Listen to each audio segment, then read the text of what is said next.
The moment Leora told me she couldn't survive losing me, the nebula exploded into motion.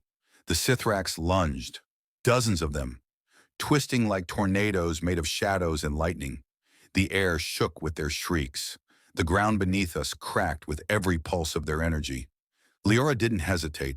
She shot forward in a burst of white gold light, so bright I had to shield my eyes. She moved faster than anything I'd ever seen. 1 second she was beside me, the next she was hovering in the air, arms raised, hair flaring like a comet.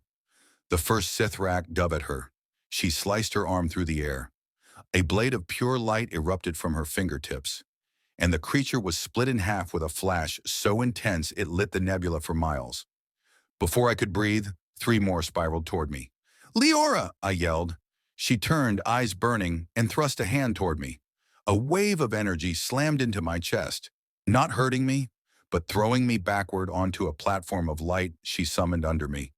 "Stay where you're safe," she thundered inside my mind. Safe? There was nothing safe about this.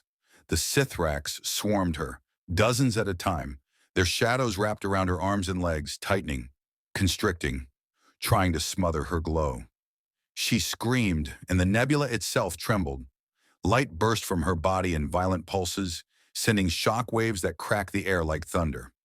Each pulse shook me to my core.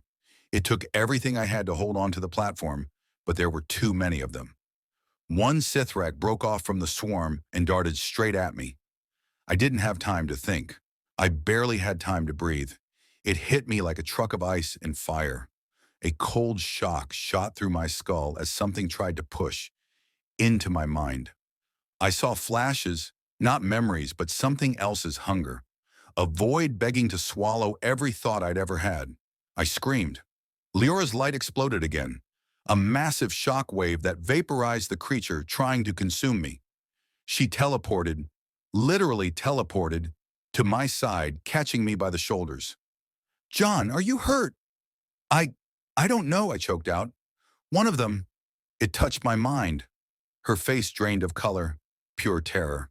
"No, no, no, no," she whispered. More Sethrax closed in around us, circling like vultures sensing blood.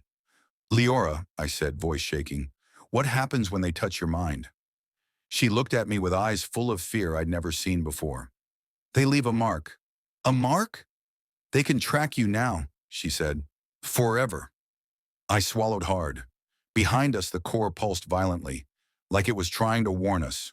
Or maybe scream. Leora grabbed my wrist. "John, we have to run." But as she pulled me away,